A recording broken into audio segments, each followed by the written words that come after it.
Hi everyone, welcome to part 2 of my Rhythm of War spoiler series. That means spoilers are free game for the entire book and including the entire Cosmere. So this time we're going to talk about the things in part 2 that stood out to me that I thought were really cool. So hit that like button and remember to subscribe if you like the videos I've been posting. And with that being said, let's begin.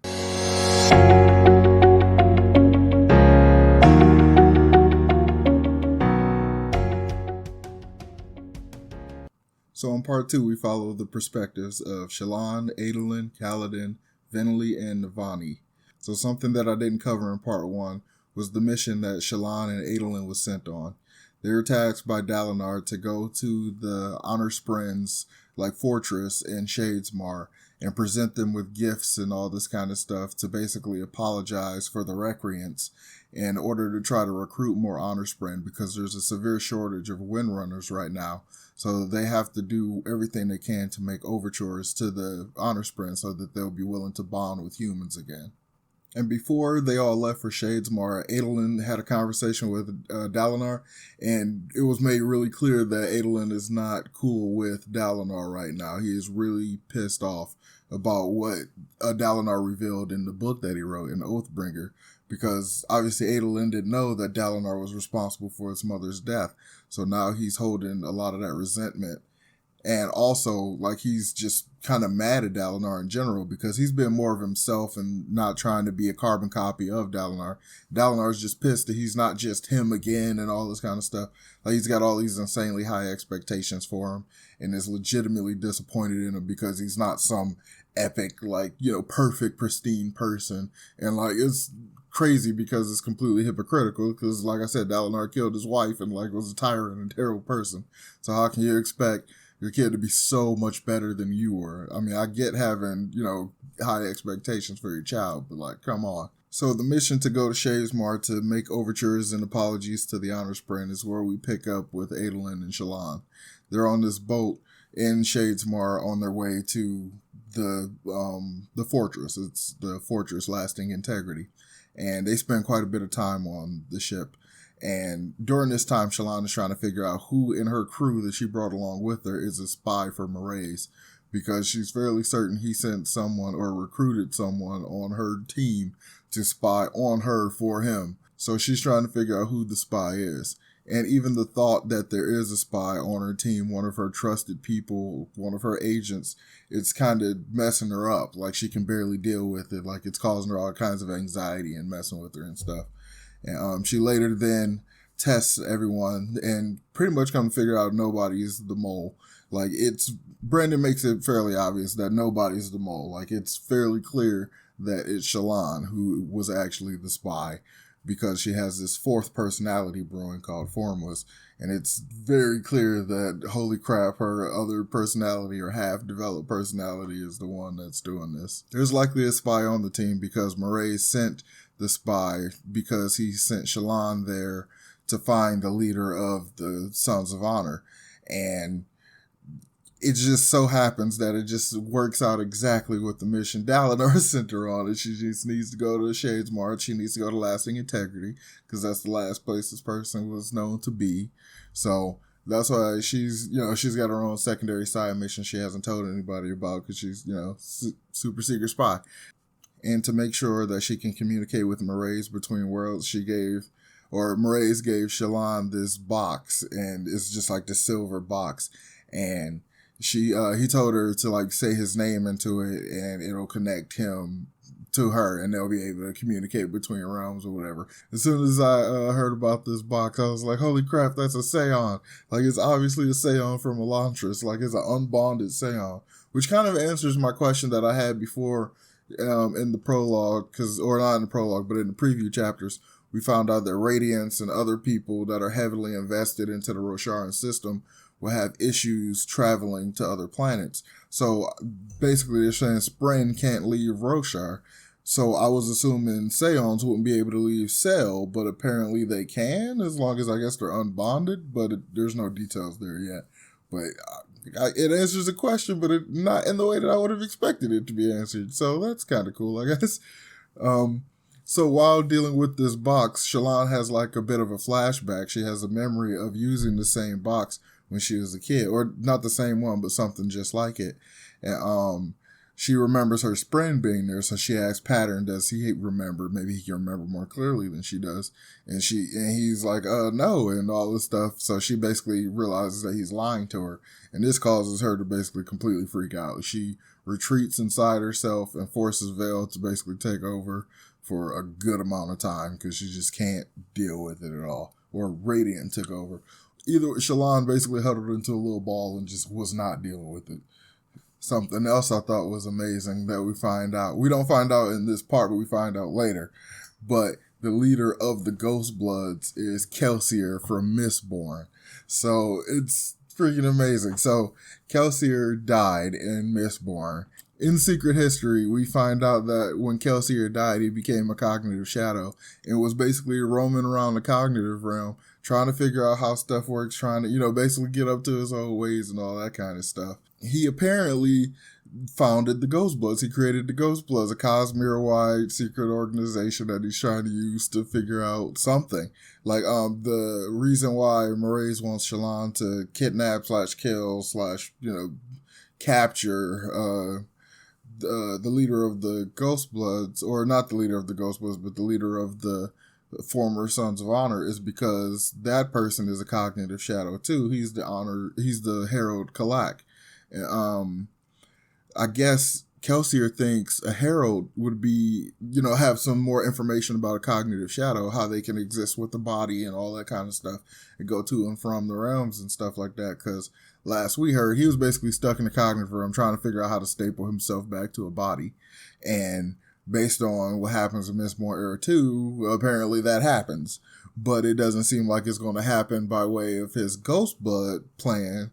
So considering the timeline is a little wonky, it's kind of fun to try to figure out, okay, so this plan apparently didn't work, so he must have done something later that results in the stuff that we see at the end of Mistborn Era 2, and holy crap. And I just thought that was amazing. It's just it's such a cool mind blower thing to think about, Kelsier, because Brandon did say, because somebody had asked Brandon if Kelsier was in the secret society on Roshar, which one would it be? And he was like, well, it would be the Ghostbloods, and he'd probably be the leader within a year. And I'm like, oh, okay. So it was basically an outright just tell, because he's the leader of the Ghostbloods. While working as a surgeon in the clinic with his dad, Caledon goes to find this guy that went missing. He was a guy that had severe battle shock and trauma from one of the battles that happened when his town got taken over and stuff. He was severely depressed and all this stuff, and had one arm and was on suicide watch. And so Caledon and Teft go off to find him, because Teft stayed back too. He basically put himself in retirement to hang out with Caledon to make sure that he wasn't alone in this transition, because Teft is awesome. And so they went off to go look for this guy and stuff, and they find him, and then they then find out that the Ardents aren't doing anything with the other mental health patients. They just classify them as insane and lock them in a dark room and try to give them no stimulation, because they think stimulation is just going to make it worse regardless. And Caledon's like, nope, this is horrible. No, these people need sunlight. They need talk to them. Don't treat them like, a leper or anything like that. So Caledon freaking invents group therapy. It's just really, he literally invents group therapy. And I think this entire arc that Brandon put him on is really cool. It's a great organic transition from being a soldier and being a surgeon, and having the reason why he's no longer a soldier. And the reason, I feel like he never really wanted to be a surgeon truly anyway, because that was one of the things that was pushed on him. Kind of like the issue that Adolin is dealing with Dalinar. So he never really wanted to be a surgeon, but he can't be a soldier because of what it did to him. But now there's these people that, he always does want to help, mostly because of his oaths and just generally because of who he is. And so now there's these people he can help. It's kind of like being a surgeon while not being a surgeon. And it's just his own path while being protective and helpful and stuff. I think it's awesome. It's the perfect path for Kaladin to go forward and stuff. And he hasn't yet joined the group and, actually started to partake in this therapy yet, but it's coming. It's definitely going to happen. Also at Eurytheru, we have Nivani. And early in her perspective, we see she's just running around doing queen stuff, her normal thing and all that. And she ends up talking with High Prince Sabariel, and he's basically telling her about like what's going on at the former war camps. Apparently all kinds of gambling and like, lascivious activity has been taking place there, and like it's all seedy and terrible, whatever. And she says she doesn't want to get too out of hand and become like a lawless area or anything like that. So she tasked Sabariel with going there to, basically get it under control and deal with it.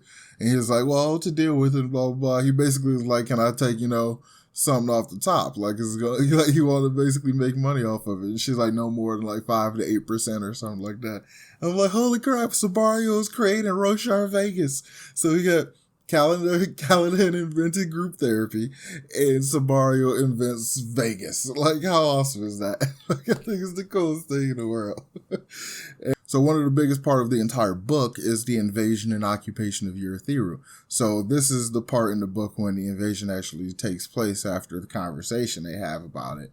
And the way Brandon does this entire sequence, entire set of scenes is amazing, because he definitely uses the Hitchcock like bomb under the table like methodology of building tension. So like the audience knows that there's a bomb under the table, but you watch two people at the table having a conversation. You know it's going to blow, but you don't know when it's going to blow. So it's like way more tense and stuff like that. So he has the singers have a conversation about the way the infiltration is going to go. And like they need to get to the Crystal Pillar room, and they need to be able to corrupt the Crystal Pillar and corrupt the protections that are basically installed in Urithiru that keeps out the fused and, pretty much anybody that uses Void Light, really. And if they flip the controls, then it'll be like that suppression fabric that got used on Caledon, and it'll wipe everybody out. So, like, nobody with powers will, be in the tower to defend it, and they can take it over. So, and that's what happens. But, like, as this stuff is going on, they're, like, infiltrating into the lower levels of the tower, and, like, Nivani's trying to figure out who center the ruby and who was writing through the span read. She ends up finding out it's one of the former bridgemen and stuff like that. And like, so she's just trying to get information out of him, but he's a guy that doesn't talk and stuff. And while this is going on, while this stuff is going down, like Rabonio, the leader of the infiltration, her and like her crew, she's got a bunch of people, a bunch of fuse, what are they called? The deepest ones, I think they're called. They can fuse with the stone and meld with the stone and stuff. So like they're sneaking in the stone and like making hands come out of the ground and like grab people and arms and stuff from the wall and like cut throats and stuff. So they're just moving through this infiltration completely quiet and all this stuff. And this entire time I'm running around my apartment losing my mind, like, somebody notice, somebody do something. Holy crap, they're inside. It's like, do something. Like, I was completely losing my mind. It was insane. And then like by the time she got to the Crystal Pillar and she reversed the suppression power basically, and like everybody started to pass out. And it jumps basically back to a scene with Caledon and Tef where Caledon's power is like everybody passes out. Like Tef completely passes out, and like all the other Radiants and stuff pass out, but Caledon doesn't. It's because he's close enough to the fourth ideal that he can push through that stuff mostly. But his gravitational powers don't work. Only his adhesion powers work. So he's kind of powered down. And he finds this out by trying to lash Teft in order to get him to an edge dancer, but then that doesn't work and stuff, and it all goes, all that's happening. And then it cuts back like to Nivani's perspective and stuff. So in order to try to deal with the invasion and try to push it back as much as possible, she's gathered all the soldiers and stuff that are left the Urithiru because Dalinar is off fighting a war, in a different location in this place. And so before all this goes down, Nivani finds out it is the sibling who was talking through the ruby and stuff. It was the sibling, the sprint of the tower, and she goes and like continues to talk to her through a vein of garnet in the wall, and she basically tells her how to enact defenses to help stop them from converting the entire sprint and the entire tower into being corrupted, unmade, basically. And So in order to get all that done, she needs to basically buy time. She needs to infuse this particular part of the device with Stormlight enough so that it can basically erect a giant shield around the crystal pillar so that nobody can touch her or do anything else with it. And so the last of these soldiers that they have, like, they all go and try to make a push for the crystal pillar room. It's a really cool last stand that Brandon creates. So, like, all the soldiers are, like, forcing their way down the stairs, down the spiral staircase that there is that wraps around. And they're in formation, and they're, like, actually making their way through. They're killing fused and regal forms and war forms and, like, just all these incredibly powerful singers and stuff. And they're just making their way through. Like, the deep ones, like, got arms coming out the walls and legs and stuff, and they, like, switching positions and chopping and stuff and, like, holding their own and all that. But it wasn't until the pursuer shows up and screws it all up for everybody, because he can teleport. So he teleports right into the middle of their formation and just start hacking and slashing and stuff. And then just does this over and over until he takes them all out. And then they're all dead. But luckily, they did buy enough time. And Nivani was able to infuse the pillar with enough, or infuse the fabric with enough Stormlight to help shield the crystal pillar. So now they can't further corrupt it anymore. The Spren Tower is okay for now. But that basically sets up everything else that's happening in the story.